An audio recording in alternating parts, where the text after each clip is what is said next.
ప్రజానాయకుడు పెద్ది సుదర్శన్ రెడ్డి ఒక రైతు ఇంటి నుంచి ప్రజల హృదయాల వరకు తెలంగాణ రాజకీయ చరిత్రలో ప్రతి నాయకుడికి ఒక ప్రత్యేక ప్రస్థానం ఉంటుంది. కొందరు తమ పదవులతో గుర్తింపు పొందుతారు, మరికొందరు తమ సేవలతో చరిత్రలో నిలిచిపోతారు. అలాంటి ప్రజానాయకుల్లో ఒకరు నరసంపేట మాజీ ఎమ్మెల్యే పెద్ది సుదర్శన్ రెడ్డి. ఆయన జీవితాన్ని పరిశీలిస్తే అది కేవలం ఒక రాజకీయ నాయకుడి కథ కాదు, అది ఒక సాధారణ రైతు కుటుంబంలో జన్మించినటువంటి యువకుడు ఆ ప్రజల నమ్మకాన్ని సంపాదించిన ప్రజా ప్రతినిధిగా ఎదిగినటువంటి కథ. తెలంగాణ ఉద్యమ ప్రజా జీవితం, రాజకీయ పోరాటం, ఇక విజయం, ఓటమి, సేవ ఇవన్నీ కలిసిన ఒక దీర్ఘ ప్రయాణం. అంటే 1974 ఆగస్టు 6వ తేదీన వరంగల్ జిల్లా నల్లబెల్లి మండలంలోని ఒక సాధారణ రైతు కుటుంబంలో పెద్ది సుదర్శన్ రెడ్డి జన్మించారు. తండ్రి రాజిరెడ్డి వ్యవసాయమే కుటుంబానికి ప్రధాన జీవనాధారం. అప్పట్లో గ్రామీణ తెలంగాణలో రైతు జీవితం అంటే కష్టాల పరంపర. ఇక వర్షాలు సరిగ్గా పడకపోతే పంటలు నష్టపోవడం, ఇక పంటలు నష్టపోవడంతో పాటు సాగునీటి కొరత, అప్పుల భారం, ఇవి ప్రతి రైతు కుటుంబాన్ని వెంటాడేవి. అలాంటి వాతావరణంలో సుదర్శన్ రెడ్డి పెరిగారు. అయితే గ్రామ జీవితం ఆయనకు పుస్తకాల ద్వారా కాదు, అనుభవాల ద్వారా నేర్పింది.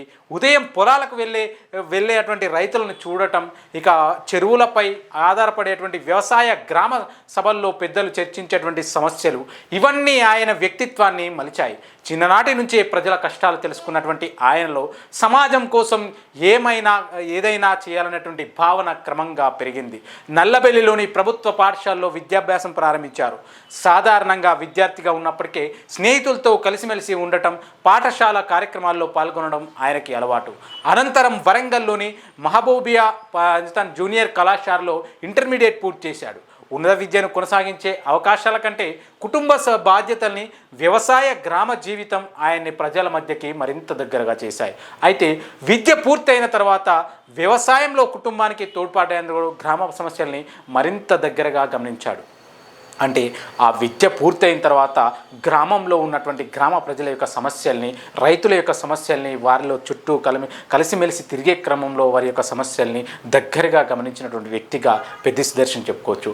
ఆ కాలంలో అయితే ఆ తెలంగాణ ప్రాంతంలో ఉండేటువంటి సాగునీరు, రహదారులు, విద్యా, ఉపాధి వంటి అంశాలని ప్రధాన సమస్యలుగా ఉండేవి. ఈ పరిస్థితుల్లో ఆయన ప్రజాసేవ పట్ల ఆసక్తిని పెంచాయి. 1990లో చివరిలో తెలంగాణ ప్రాంతంలో ప్రత్యేక రాష్ట్ర ఆకాంక్ష మళ్ళీ బలపడింది. ప్రాంతీయ అసమానతలు, ఉద్యోగాలు, నీటి పంపిణీ, అభివృద్ధి వంటి అంశాలపై ప్రజల్లో చర్చ పెరిగింది. ఇదే సమయంలో తెలంగాణ రాష్ట్ర సాధన కోసం ఏర్పడిన ఉద్యమం వేలాది మంది యువతను ఆకర్షించింది. ఆ సుదర్శన్ రెడ్డి కూడా ఆ ఉద్యమ ఆలోచనలకు దగ్గరయ్యారు. 2001 తెలంగాణ రాష్ట్ర సమితి టీఆర్ఎస్ ఆవిర్భవించిన తర్వాత ఆయన పార్టీ కార్యకలాపాల్లో చురుకుగా పాల్గొన్నారు. గ్రామాల వారీగా సమావేశాలు నిర్వహించడం, ప్రజలతో మమేకం కావడం, ఉద్యమ భావజాలాన్ని వివరిస్తూ పనిచేయడం ద్వారా సాధారణ కార్యకర్త తన ప్రయాణాన్ని ప్రారంభించారు. అయితే రాజకీయాల్లో ఆయన ఎదుగుదల ఒక్క రోజులో జరగలేదు. ప్రజల మధ్య నిరంతరం ఉండటం, కార్యకర్తలతో కలిసి పనిచేయడం, గ్రామ సమస్యల్ని వినడం, పార్టీ బలోపేతానికి కృషి చేయడం ద్వారా క్రమంగా నాయకుడిగా గుర్తింపు పొందాడు. అదే ప్రజాభిమానం ఆయనకి తొలి ఎన్నికల విజయాన్ని అందించింది. నల్లబెల్లి మండలం జెడ్పీటీసీ సభ్యుడిగా ఎన్నిక కావడం ఆయన రాజకీయ జీవితంలో కీలక మలుపు.